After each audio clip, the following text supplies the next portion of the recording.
মথুরা ও বৃন্দাবন ভারতবর্ষের উত্তরপ্রদেশ রাজ্যে অবস্থিত, যা দিল্লি থেকে 150 কিলোমিটার দূরত্বে অবস্থিত এবং আগ্রা থেকে 50 কিলোমিটার দূরত্বে অবস্থিত।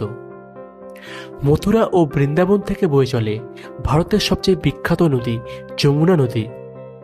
ভারতবর্ষের ধার্মিক স্থানগুলির মধ্যে মথুরা ও বৃন্দাবন একটি অন্যতম স্থান।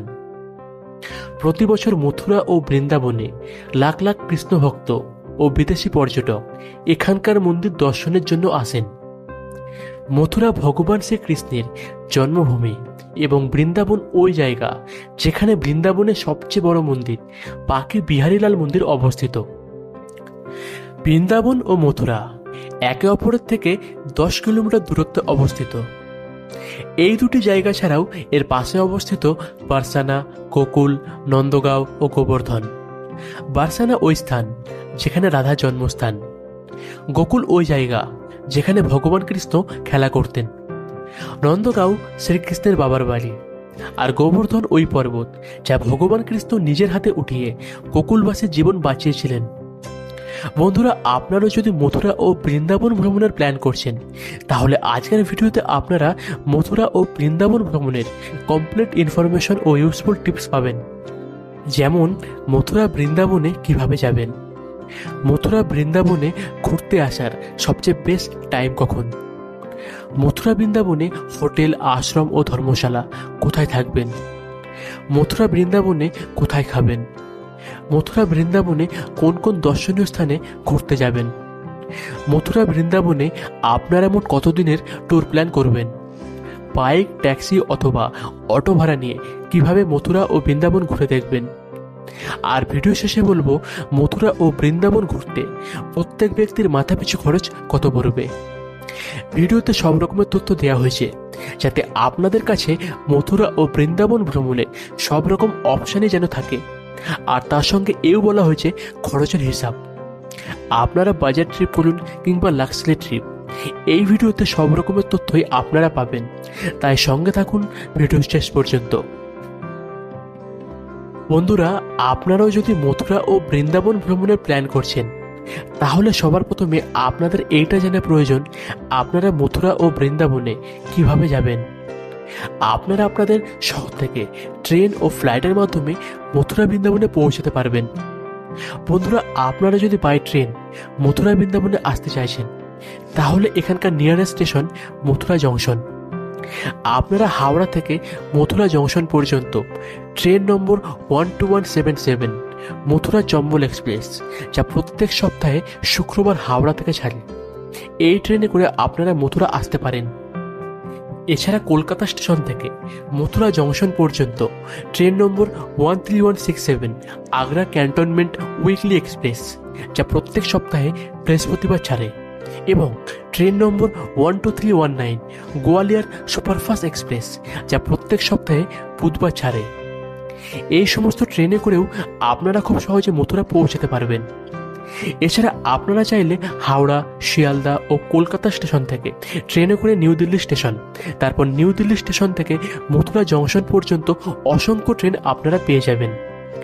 মথুরা জংশন থেকে বৃন্দাবনের দূরত্ব 13 থেকে 14 কিলোমিটার। মথুরা জংশন স্টেশনের বাইরে প্রচুর অটো ও ট্যাক্সি পেয়ে যাবেন। অটোওয়ালা আপনার থেকে 50 টাকা নেবে আর 20 থেকে 25 মিনিটে বৃন্দাবনের আশেপাশে পৌঁছে দেবে। আপনারা যদি বাই ফ্লাইট আসতে চাইছেন, তাহলে এখানকার নিয়ারেস্ট এয়ারপোর্ট আগ্রা এয়ারপোর্ট, যা বৃন্দাবন থেকে 80 কিলোমিটার দূরত্বে অবস্থিত। বন্ধুরা, আগ্রা এয়ারপোর্ট পর্যন্ত যদি ডাইরেক্ট ফ্লাইটের সুবিধা না পাওয়া যায়, তাহলে আসতে পারেন দিল্লির ইন্দিরা গান্ধী ইন্টারন্যাশনাল এয়ারপোর্ট পর্যন্ত। সেখান থেকে আপনারা 170 কিলোমিটার বাই রোড বৃন্দাবনে আসতে পারেন। বন্ধুরা, এইটা তো বললাম আপনারা মথুরা বৃন্দাবনে কিভাবে যাবেন। এবার আপনাদেরকে বলবো আপনারা মথুরা অথবা বৃন্দাবনে কোথায় থাকবেন, অর্থাৎ হোটেল অথবা ধর্মশালা কোথায় নেওয়া উচিত। বন্ধুরা, আপনারা সে বাঁকে বিহারী মন্দিরের আশেপাশে থাকতে পারেন। এছাড়া আপনারা চাইলে প্রেম মন্দিরের আশেপাশেও হোটেল অথবা ধর্মশালা নিতে পারেন।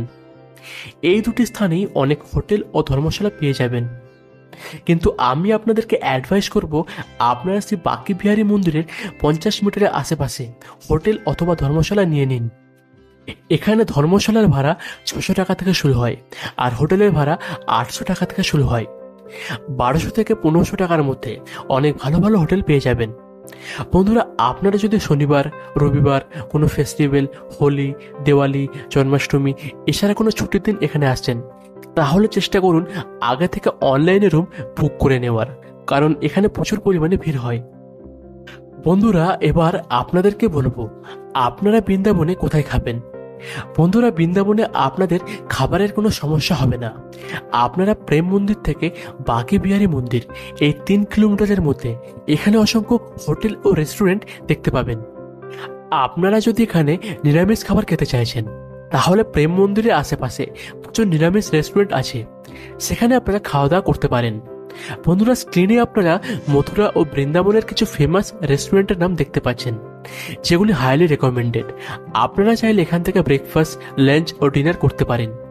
এখানকার খাবার খুব সুস্বাদু ও রিজনেবল প্রাইসের মধ্যে পেয়ে যাবেন। বন্ধুরা, এবার আপনাদেরকে বলবো মথুরা বৃন্দাবনে ঘুরতে আসার সবচেয়ে বেস্ট টাইম কখন। মথুরা ও বৃন্দাবনে ঘুরতে আসার সবচেয়ে বেস্ট টাইম টু ভিজিট শীতকালে, অর্থাৎ অক্টোবর থেকে মার্চ মাস পর্যন্ত, কারণ ওই সময় এখানকার তাপমাত্রা ঠান্ডা থাকে আর আপনারা দুপুরেও এখানকার মন্দিরে ঘুরতে পারবেন। এছাড়া গরমের সময় এখানকার মন্দির দুপুর 12টা থেকে বিকেল 4টে পর্যন্ত বন্ধ থাকে, কারণ এই সময় আপনার পক্ষে ঘোরা ও মন্দির দর্শন করা সম্ভব নয়। বন্ধুরা, এবার আপনাদেরকে বলবো বৃন্দাবন, মথুরা, গোকুল, গোবর্ধন, বারসানা ও নন্দগাঁওতে কোন কোন দর্শনীয় স্থান আছে যেখানে আপনারা ঘুরতে যাবেন। এই সমস্ত জায়গাগুলো আমি আপনাদেরকে একটা আইটিনারি ফর্মের মাধ্যমে বলবো, সেখানে আপনাদের মথুরা ও বৃন্দাবন ঘুরতে অন্তত 3 থেকে 4 দিন সময় লাগতে পারে। বন্ধুরা, বৃন্দাবন ও মথুরা ভ্রমণের 4 দিনের আইটিনারি স্ক্রিনে আপনারা দেখতে পাচ্ছেন। এই 4 দিনে আমরা কভার করব বৃন্দাবন, মথুরা, গোকুল, গোবর্ধন ও নন্দগাঁও। প্রথম দিন আপনারা বৃন্দাবনের কোন কোন স্থানে ঘুরতে যাবেন তা স্ক্রিনে শেয়ার করলাম। বন্ধুরা, আপনারা বৃন্দাবনের হোটেলে পৌঁছেই সকাল সকাল আপনাদের হোটেল থেকে বেরিয়ে সবার প্রথমে যেতে পারেন বৃন্দাবনের সবচেয়ে বড় মন্দির বাঁকে বিহারী মন্দিরে।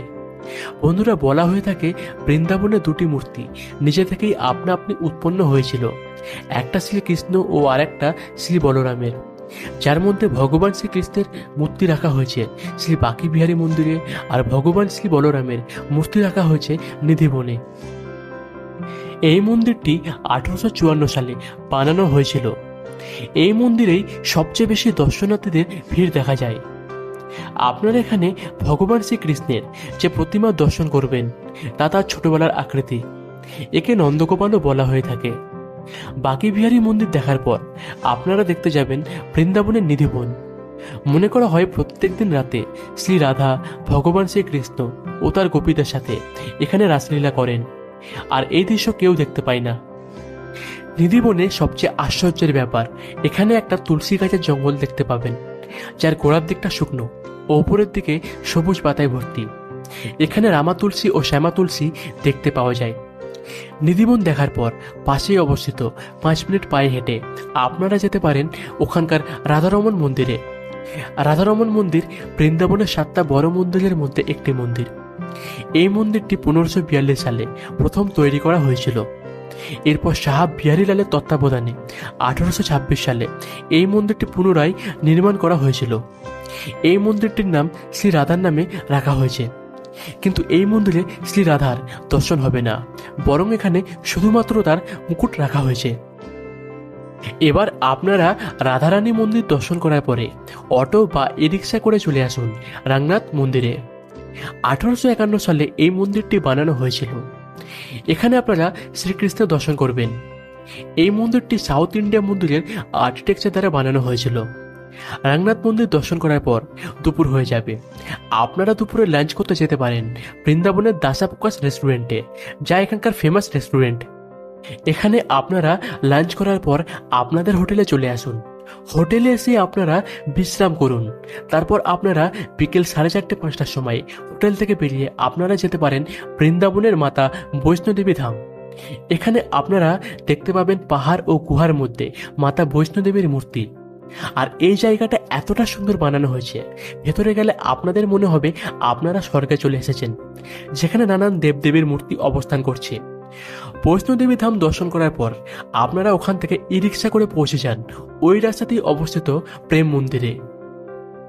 প্রেম মন্দির বৃন্দাবনের ওই স্থান যেখানে পুজো অর্চনার থেকে বেশি ওখানকার মন্দিরের কারুকার্য, শিল্পকলা, লাইটিংয়ের জন্য প্রসিদ্ধ। এই মন্দিরটি 54 একর জায়গা জুড়ে অবস্থিত, যার উচ্চতা 125 ফুট। প্রেম মন্দিরের দেওয়ালে ভগবান শ্রীকৃষ্ণের নানান স্মৃতি তুলে ধরা হয়েছে। প্রেম মন্দির দর্শন করার পরে আপনারা যেতে পারেন ইস্কন মন্দিরে। পুরো পৃথিবী জুড়ে অবস্থিত ইস্কন মন্দিরের মধ্যে সবচেয়ে জনপ্রিয় বৃন্দাবনের ইস্কন মন্দির, যা শ্রী শ্রী কৃষ্ণ বলরাম মন্দির নামেও পরিচিত।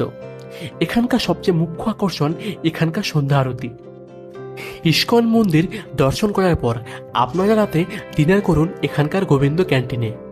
এই ক্যান্টিনের খাবার বৃন্দাবনের মধ্যে সবচেয়ে জনপ্রিয়।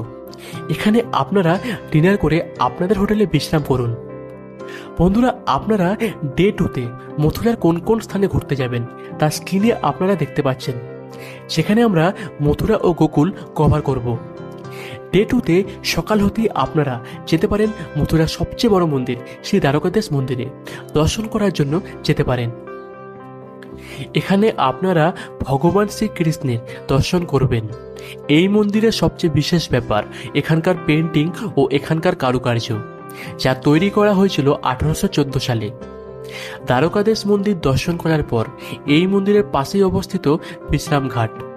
হিন্দু পুরাণ অনুসারে মনে করা হয় শ্রীকৃষ্ণ নিজের মামা কংসের বধ করে এই ঘাটেই বিশ্রাম করেছিলেন। এই জন্য এই স্থানের নাম বিশ্রাম ঘাট। এই জায়গা থেকেই পুরো মথুরার পরিক্রমা শুরু হয় আর এখানেই শেষ হয়। এখানে এসে অনেকে স্নান করে আর এখানে চাইলে আপনারা বোটিংও করতে পারেন। বিশ্রামঘাট দেখার পর আপনারা যেতে পারেন কৃষ্ণ জন্মভূমি। মথুরার সবচেয়ে প্রসিদ্ধ জায়গা এই কৃষ্ণ জন্মভূমি। বলা হয়ে থাকে শ্রীকৃষ্ণের মা ও বাবাকে এখানেই বন্দি করে রাখা হয়েছিল আর এখানেই শ্রীকৃষ্ণ জন্মগ্রহণ করেছিলেন। শ্রীকৃষ্ণ জন্মভূমি দর্শন করার পর আপনারা লাঞ্চ করে এরপর আপনারা যেতে পারেন বিকেলবেলা গোকুলে। গোকুলে আপনারা সবার প্রথমে যে জায়গাটা ঘুরবেন সেইটা হলো ব্রহ্মণ ঘাট। এই ঘাটটা এতটা ফেমাস কেন? বলা হয়ে থাকে শ্রীকৃষ্ণ ছোটবেলায় মুখে মাটি ঢুকিয়ে খাচ্ছিল। মা যশোদা এই খবর শোনা মাত্রই শ্রীকৃষ্ণের কাছে ছুটে আসে। তার মুখ খুলতেই দেখতে পাই মাটির পরিবর্তে বিশ্ব ব্রহ্মাণ্ড। তারপর মা যশোদার মনে হয় শ্রীকৃষ্ণ কোনো সাধারণ মানুষ নয়। এই ঘটনাটি এই ঘাটেই ঘটেছিল, তাই এই জায়গার নাম ব্রহ্মণ ঘাট। ব্রহ্মণ ঘাট থেকে মথুরা আসবার সময় রাস্তাতেই আপনারা দেখতে পাবেন গোকুলের নন্দভবন। এখানে শ্রীকৃষ্ণ ও বলরামের ছোটবেলা কেটেছিল। এই মন্দিরটা 84 খাম্বা মন্দির নামেও পরিচিত। এখানে আপনারা শ্রীকৃষ্ণ ও বলরামের দর্শনও করতে পারবেন। এরপর আপনারা আজকের শেষ যে জায়গাটা দেখতে যাবেন সেইটা হলো গোকুলের রামানৃতি আশ্রম। শ্রীকৃষ্ণ ছোটবেলায় এই স্থানেই খেলা করতেন। এখানে এসে আপনারা দেখতে পাবেন বাচ্চারা খেলা করছে, ভক্তরা বসে কীর্তন করছেন। এখানে আপনারা দর্শন করার পর ওই দিন রাতে আপনারা ডিনার করতে যেতে পারেন বৃন্দাবন ও মথুরার ফেমাস ভারতী ফুড রেস্টুরেন্টে। বন্ধুরা, আমরা প্রথম দিন ও দ্বিতীয় দিন বৃন্দাবন, মথুরা ও গোকুল ঘুরলাম। যদি আপনারা বার্সানা ও নন্দগাঁওতে ঘুরতে চাইছেন তাহলে আপনারা আরও একদিন এখানে থাকতে পারেন। ডে 3-র আইটিনারি স্ক্রিনে আপনারা দেখতে পাচ্ছেন। ডে 3-তে সকাল সকাল উঠে সবার প্রথমে আপনারা যেতে পারেন বার্সানার রাধারানী মন্দিরে। শ্রী রাধার জন্ম এই স্থানেই হয়েছিল। রাধারানী মন্দির দর্শন করার পর পাশে অবস্থিত কুশাল বিহারীজি মন্দিরে আপনারা যেতে পারেন। এই মন্দিরটাকে দেখলে মনে হবে এইটা একটা রাজস্থানের মহল। এই মন্দিরটা বানিয়েছিলেন মহারাজা মাথুর সিং রাও, যিনি জয়পুরের বাসিন্দা ছিলেন। কুশাল বিহারী মন্দির দর্শন করার পর আপনারা যেতে পারেন ওর পাশেই অবস্থিত দান বিহারী মন্দিরে। দান শব্দের অর্থ ডোনেশন ও বিহারী শব্দের অর্থ শ্রীকৃষ্ণ। দান বিহারী মন্দির দর্শন করার পর আপনারা যেতে পারেন শঙ্করী খোর। শঙ্করী শব্দের অর্থ পাতলা, খোর শব্দের অর্থ গলি। বলা হয়ে থাকে এখানের কোনো একটি পুকুরে শ্রী রাধা স্নান করতে আসতেন। শঙ্করী খোর দেখার পর আপনারা এখানকার কোনো একটি রেস্টুরেন্ট থেকে লাঞ্চ করুন। লাঞ্চ করার পর আপনারা সবার প্রথমে আসবেন নন্দ বাবা মন্দিরে। এখানেই শ্রীকৃষ্ণের পিতা ও মাতা বসবাস করত। এটাই একমাত্র জায়গা যেখানে তাদের পুজো করা হয়। এরপর আপনারা ওই দিন সন্ধ্যাবেলা যেতে পারেন কৃতি মন্দিরে। বৃন্দাবনে যেমন প্রেম মন্দির আছে, তেমনি বার্সানাতে আছে কৃতি মন্দির। এখানে আপনারা সন্ধ্যাবেলা বিভিন্ন কালারফুল লাইট দেখতে পাবেন। আর এখানেই আপনাদের ডে 3 যাত্রাটা কমপ্লিট হবে। এরপর আপনারা আপনাদের হোটেলে বিশ্রাম করুন। ডে 4-এ আপনারা কোন কোন স্থানে ঘুরতে যাবেন তা স্ক্রিনে আপনারা দেখতে পাচ্ছেন। ডে 4-এ আপনারা সকাল সকাল উঠে যেতে পারেন গোবর্ধনের গিরিরাজ মন্দিরে। এই মন্দিরটি বৃন্দাবন থেকে 22 কিলোমিটার দূরত্বে অবস্থিত। এখানে আপনারা শ্রীকৃষ্ণের এক আশ্চর্য দৃশ্য দেখতে পাবেন। বলা হয়ে থাকে শ্রীকৃষ্ণ এই পর্বতটাকে উঠিয়েছিলেন আর পুরো গোকুলবাসী জীবন বাঁচিয়েছিলেন। গিরিরাজ মন্দির দর্শন করার পর আপনারা স্নান করতে যেতে পারেন রাধাকুণ্ড ও শ্যামকুণ্ডে। বলা হয়ে থাকে এই কুণ্ডে স্নান করলে আপনারা সকল পাপ থেকে মুক্ত হয়ে যাবেন। রাধাকুণ্ড দেখার পর আপনারা যেতে পারেন গোবর্ধনের বিখ্যাত কুসুম সরোবরে। শ্রীরাধা দাসে ছিলেন এই কুসুম, তার নামে এই কুসুম সরোবরটি তৈরি করা হয়েছে। এই সরোবরটি শ্রীকৃষ্ণের সময়কালের। এখানে শ্রীকৃষ্ণ ও রাধা খেলা করত। সেই সময় এখানে অনেক ফুলও ফুটত, আর সেই ফুল নিয়ে ভগবান শ্রীকৃষ্ণ রাধার জন্য অপেক্ষা করত। গোবর্ধনে ঘুরতে আসা প্রত্যেক দর্শনার্থী এখানে অবশ্যই আসেন। এখানে দর্শন করার পর ওই দিন আপনারা আপনাদের হোটেলে ফিরে যেতে পারেন, অথবা আপনাদের শহরের উদ্দেশ্যে রওনা দিতে পারেন। আর এখানেই আপনাদের মথুরা ও বৃন্দাবনের 4 দিনের যাত্রাটা সম্পূর্ণ হবে। বন্ধুরা, এবার আপনাদেরকে বলবো মথুরা ও বৃন্দাবনের আশেপাশের মন্দিরগুলি আপনারা কিভাবে ঘুরে দেখবেন। আপনারা মথুরা ও বৃন্দাবনের আশেপাশের মন্দিরগুলি ঘোরার জন্য ই রিক্সার মাধ্যমে ঘুরতে পারেন। 50 থেকে 100 টাকার মধ্যে আপনারা এই সমস্ত জায়গাগুলো খুব সহজে ঘুরতে পারবেন। আপনারা যদি গোবর্ধন, গোকুল, নন্দগাঁও ও বারসানা এই সমস্ত জায়গা ঘুরতে যান, তাহলে ট্যাক্সি ভাড়া করুন। ট্যাক্সি ভাড়া লাগবে 1500 থেকে 2000 টাকা। এছাড়া আপনারা যদি বাইক অথবা স্কুটি ভাড়া নেওয়ার কথা ভাবছেন, এগুলি আপনারা মথুরাতে পেয়ে যাবেন।